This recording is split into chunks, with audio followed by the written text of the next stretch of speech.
Saking romantisnya sehari sebelum dia akhirnya memutuskan terjun dari jembatan itu, dia ngirimin 760 bunga. Iya, itu untuk menghitung relasi mereka. Iya, benar. Jumlah hari 765 bunga.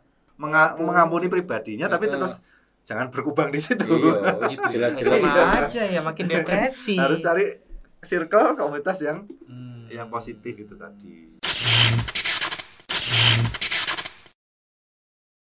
Selamat datang di Dosa Asal. Saya berdosa. Saya berdosa. Saya sungguh berdosa. Kok menang-menangan? Lagi berkabung. Oh iya benar, berkabung ya.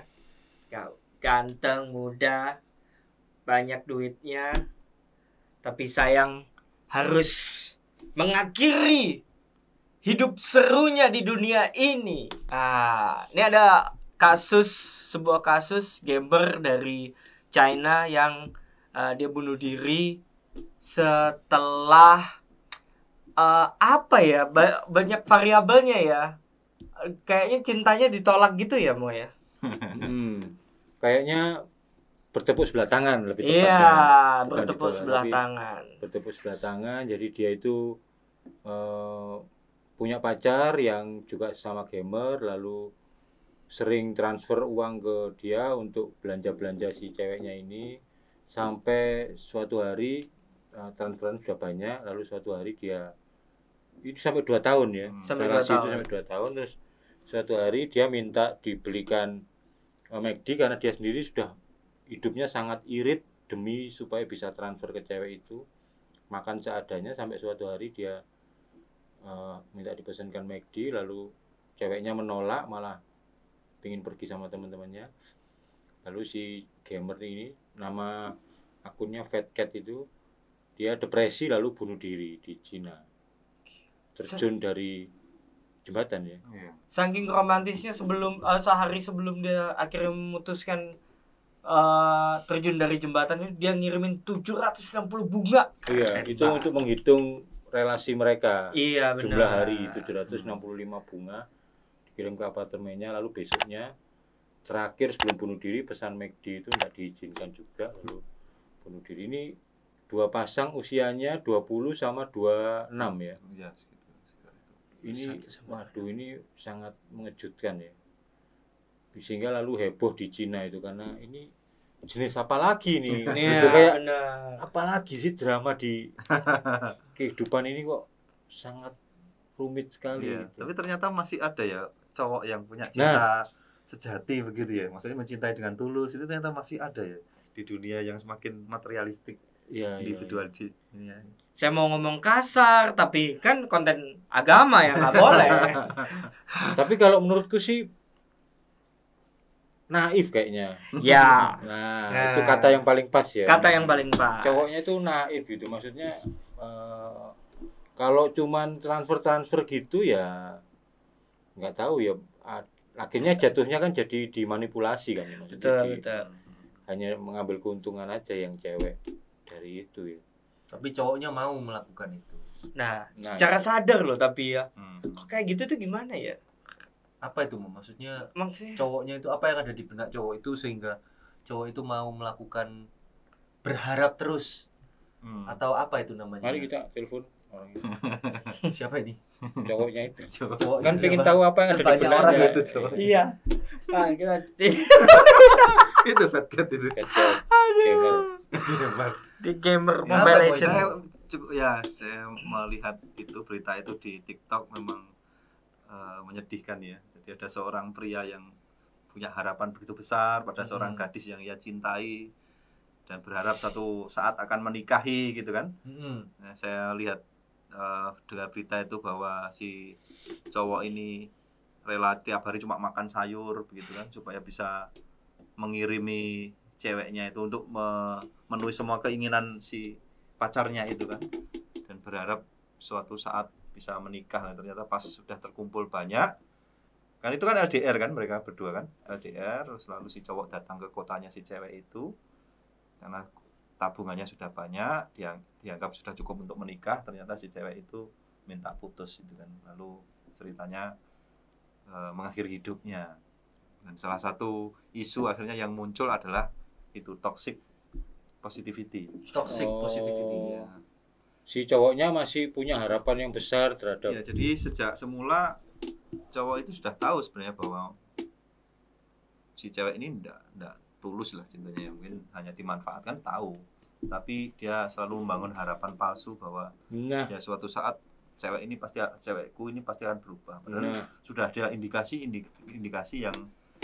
yang enggak baik begitu ya. Tapi dia tetap meneruskannya. Bahkan tadi katanya Opang di akhir hidupnya masih mengatakan jangan menyalahkan Tansu ya, karena ini murni dari keinginanku sendiri. Benar. Gitu. Ini kayak kisah dongeng ya. Saking too bad to be true, jadi kayak ini dongeng apa beneran gitu, tapi ternyata memang kenyataan seperti itu. Ada orang naif itu dan ada orang semanipulatif itu ya, memanfaatkan relasi gitu ya. Kalau dari sudut pandang cowoknya mau yang toxic positivity itu artinya ya. Itu gimana mau gereja menanggapi toxic positivity?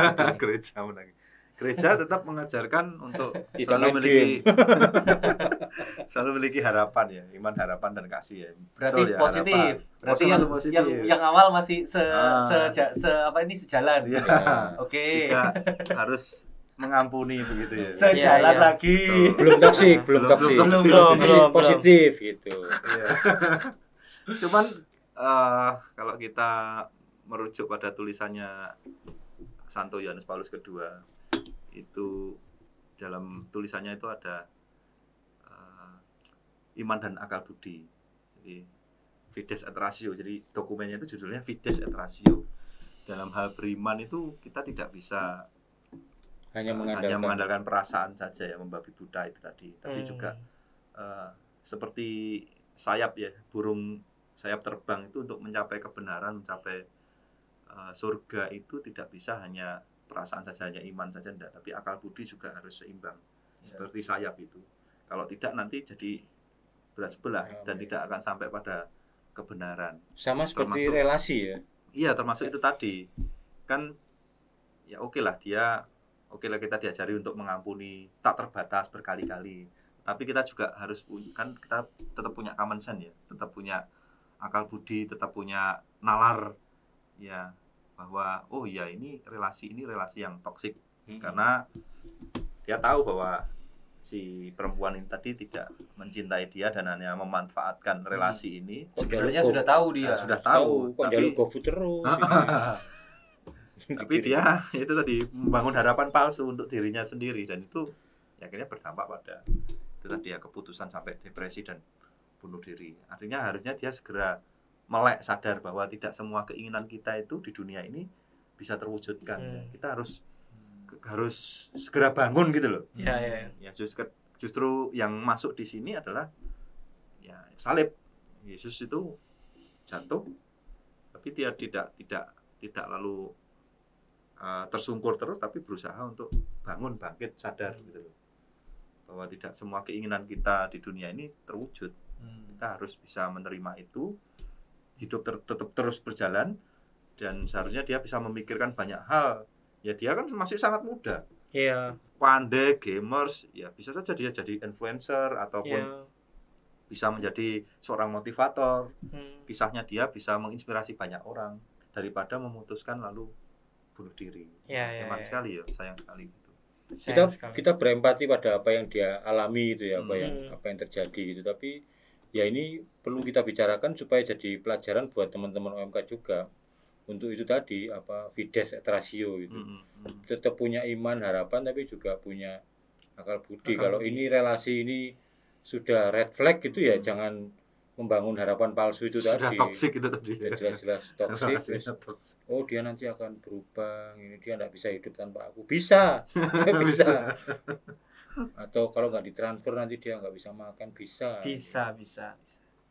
Menghadapi situasi yang toksik mau sebenarnya, kalau kita tahu bahwa yang kita ada di kondisi sekarang toksik, terus kita kan gereja atau iman Katolik berusaha untuk ya kita mengampuni atau gimana mau itu mau? Iya, atau kita udah pergi aja dari lingkungan itu selesai atau gimana masih harusnya? Ingat Tuhan Yesus mengutus 70 murid ya, masih ingat ya. Masuk ke kota-kota itu. Ya, masuklah ke rumah, berikan salam. Salam.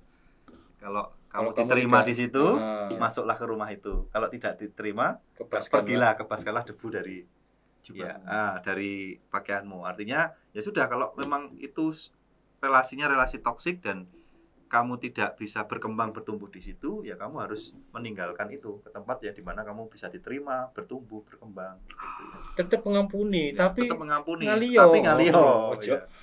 Mengampuni pribadinya, tapi terus jangan berkubang di situ. Iya, gitu. Jelas aja ya, makin depresi. Harus cari circle komunitas yang positif itu tadi. Apalagi kalau levelnya sampai merusak mental itu tadi, itu kan sudah levelnya sudah merusak mental, depresi. Nggak cukup hanya mengampuni, ya kamu keluar dari itu, putuskan hubungan itu, cari hidup yang tidak merusak mental. Karena kan kewajiban kita kan juga mencintai diri kita juga kan? Mencintai diri kita, sesama, dan juga Tuhan Allah. Bukan terus mencintai orang terus selalu merusak diriku, lah itu juga dosa kan. Kalau ada seperti ini kasusnya, banyak yang terjadi itu dalam keluarga. Kita sebagai anak atau kita sebagai orang tua gitu ya, kita sebagai anak lah, itu ngelihat orang tua kita yang bersikap seperti itu, yang toksik. Nah ini perlu perlu dilihat lebih jauh lagi. Sebenarnya orang tuanya yang toksik atau anaknya yang toksik ya. Soalnya kadang-kadang Gen Z ini ya, anak sekarang itu dimarahi sedikit begitu sama orang tuanya. Padahal tujuannya orang tuanya kan baik demi kebaikan dia. Tapi tidak sesuai dengan keinginannya. Lalu dibilang orang tuanya toksik. Ya. Tapi kalau sudah sampai kayak KDRT ke ibunya, terus habis itu minta duit ke anaknya. Kalau dalam kondisi konteksnya seperti itu, aku pernah dengar podcast itu ngomongin tentang kayak gitu. Ya berarti gimana kalau menghadapi situasi seperti itu? Apakah ya udah kita sesuai dengan ajaran Yesus, mengampuni, kita mengampuni dan kita kebaskan. Atau kita mengampuni tetap berkubang ini jadinya. Nah, gimana tuh? Ya kalau di konteks dalam keluarga memang lebih pelik ya, lebih rumit. Tapi bahwa misalnya kalau kita di situ, misalnya kalau kita masih kecil kan tidak bisa apa-apa ya, artinya butuh orang dewasa untuk membimbing. Kalau kita sebagai anak sudah dewasa di situ, ya jangan pergi, malah bagaimana kita mengingatkan, ya mengajak, menegur orang tua kita, tidak apa-apa. Saya pernah ada ini nyata ya, beneran nyata ya. Jadi tetangga saya itu teman saya itu kalau sudah maghrib, ayahnya kan suka nongkrong di pos kamling. Dia tuh tiap hari itu malah dia yang nyari bapaknya. Bapaknya tuh disuruh pulang. Dia tuh nyari bapaknya. Artinya dia sebagai anak nggak lari dia, tapi bagaimana juga dia berperan membangun keluarga saya itu tetap harmonis, ya, tidak toksik lagi. Kalau anak kecil ya berarti kita butuh orang lain ya. Kalau di kampung atau di ada RT atau mungkin, soalnya kan pasti kalau OMK kan juga akan berkutat seperti hal-hal seperti itu. Kalau memang dalam konteks pacaran ya tinggalkan saja sudah. Tapi dalam konteks yang mengikat hubungan darah keluarga itu kan yang jadi problemnya di sana. Makanya Gereja Katolik kan memberikan wadah-wadah ruang retret, komunitas-komunitas ya, untuk menyadarkan pertama diri OMK itu bahwa setiap orang tuh punya luka batin, termasuk orang tuanya. Ya pertama kita harus bisa memahami dulu kenapa orang tuamu keras seperti itu. Ya karena mungkin di masa lalunya dia memiliki dikerasi seperti itu dan tidak ada kesempatan wadah untuk diolah. Ya pertama diajak menyadari bahwa kamu harus bersyukur ya, kamu bisa ada retret, rekoleksi, bisa mengakses itu, sedangkan orang tuamu dulu enggak gitu. Maka upayakan kamu jangan lalu dengan kondisi seperti itu malah berbuat kompensasinya dia malah misalnya narkoba atau apatis ya atau malah ikut komunitas-komunitas yang tidak baik gitu. Ya sudah, kamu tahu kondisi keluargamu memang tidak ideal, tapi kamu dalam kutip lari ke pelayanan misalnya, ikut komunitas, itu tidak apa-apa. Cari hal-hal yang positif ya. Positif gitu. Jadi bukan meninggalkan dalam arti lari ya, tidak, tetap kembali ke rumah mendoakan. Ya, berkontribusi lah ya, melakukan sebisanya. Iya, sebisanya. Memang tidak mudah. Kalau keluarga memang ya rumit. Kalau di podcast itu aku denger, ya sudah tinggalkan bapakmu. Lu udah tinggalin bapakmu, ngapain kamu urusin? Ajak pergi ibumu, tinggalin bapakmu. Tapi kayaknya aku setuju itu.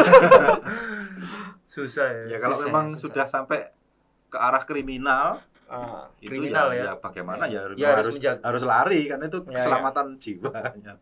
Tapi sejauh itu bisa, karena saya beberapa ini kesaksian OMK juga setelah ikut komunitas-komunitas itu lalu mencoba untuk berdialog dengan orang tuanya, ibunya, lama-lama orang tuanya itu bisa berubah melihat anaknya itu yang rajin ke gereja, pelayanan, orang tuanya itu jadi malu gitu loh. Wah, anakku tuh loh rajin ke gereja, aktivis ini, anakku tuh lektor apa, masa kita ini tiap hari aku di pos ronda terus. Di pos ronda terus. Dari maghrib sampai maghrib berikutnya situ terus saya. Enggak di rumah berarti ya. Rumah-rumahnya di situ. Malah panganannya dikirim, petani loh. Bekali dikirim. Ngitung semut nang pos kamling. Ya, akal budi ya itu kata kuncinya. Fides et ratio. Jadi selain menumbuhkan harapan, mengampuni, tapi ya kudu masuk akal. Iki koyoke wis bolak-balik diampuni ngene ae. Toxic ngene ya wis. Pakai usaha yang lebih besar lagi, pakai effort yang lebih besar lagi. Effortnya mungkin awalnya cuma itu tadi ya, yang mengampuni, memaafkan, tapi lek wis keterlaluan yo itu tadi. Kadang permasalahan itu kan menjadi sepihak karena kita mengambil keputusannya itu terdesak ya Mas ya. Mungkin kayak di episode-episode sebelumnya, kalau kita juga harus punya pendamping rohani. Salah satunya kayak misalnya Romo bilang ikut retret atau apa, di luar itu pun juga mungkin harus ada pendamping juga ya Mo ya. Minimal teman curhat kali ya. Ya itu minimal teman curhat kali. Jangan dipendam sendiri. Iya. Ngomong. Itu pun juga yang mungkin terjadi sama si Sopo iki. Ya, Fat Cat itu kan koyoke kan konco kayaknya iya, karena kan mungkin gamers ya. Apalagi dia gamers yang bantuin naikin level orang lainnya. Jadi kan pasti hidupnya wah. Dia itu joki kan pekerjaan. Iya, joki gitu. Gamers itu bukan pekerjaan yang buruk, tapi mungkin bagaimana rutinitasnya ya Mas ya. Rutinitas yang sering terus-terusan menghadap ke layar tanpa ada sosialisasi yang membuat dia itu jauh dari masyarakat mungkin loh ya. Mungkin selama dia streaming itu dia curhat, tapi temennya itu nggak ngurusi. Jadi kiri, tembak. Aku masalah dengan pacar, bunuh. nggak iso curhat deh. Iya, nggak iso curhat. Sono suara tukang buri, Sherlock. Aduh. Ya apa ya itu tadi. Fides et ratio. Berakal budi apa? Iman yang mencari kebenaran Iman yang mencari. Jadi imannya itu tumbuhnya iman tuh dengan mencari apa? Lewat ilmu pengetahuan. Jadi harus seimbang gitu. Iya. Kalau dalam kasusnya Fat Cat itu kan itu ya apa? Ya dia makanya disebut toksik itu karena dia mungkin dia mengampuni, mungkin dia berharap, harapannya besar, mengasihi begitu besar, iman, harapan dan kasihnya besar, harapannya besar, keyakinannya besar, tapi akal budinya nggak dipakai. Terus juga jangan-jangan itu bukan kasih ya, bukan Fat Cat itu ego. Bisa jadi. Ego itu artinya kalau kita mengasihi orang itu kan justru kita semakin realistis gitu loh. Ya kan, mengasihi orang itu memang tidak mencintai saya, orang itu berkembang atau jalan terus. Jangan-jangan dia itu ego dalam arti dia menuntut orang itu sesuai dengan apa yang aku inginkan gitu. Jadi di luar itu tadi dia tidak menerima realitas bahwa itu di luar seperti yang aku kehendaki gitu loh. Jadi dia seperti menciptakan dunianya sendiri dan diyakini sampai akhirnya mati itu. dari cerita itu saya baru tahu kalau 500 yen itu sama dengan 1,2 miliar loh. Tuh. Berapa 500 yen lebih Mas. 9.000 terakhir itu malah 9.240 yen. 900 yen. Yen ya? Iya. Nah, iya maksudnya ininya loh, kursnya itu loh. Iya. Di sana 9.000, di sini miliar loh. Bayangin. Iya, makanya. Kita ini ketinggalannya ya ampun. Dolar 16.000. $1 16.000. Apa mana Mas? Pembicaraan tentang mata uang ini gimana kesimpulannya? Ya sudahlah, terima kasih kalau begitu teman-teman. Saya mau pesen McD dulu ya. Ya, atau mau sumbang McD sih. Di jembatan apa itu? Yangtze, Sungai Yangtze ya. Yangtze. Ya, kan sayang tuh enggak dimakan. Nah. Ya, itulah drama. Paling habis gini ada serial dramanya. Oh iya, itu muncul based on true story. Based on true story. Tapi yang mainnya orang Indonesia. Yatno. Dadah.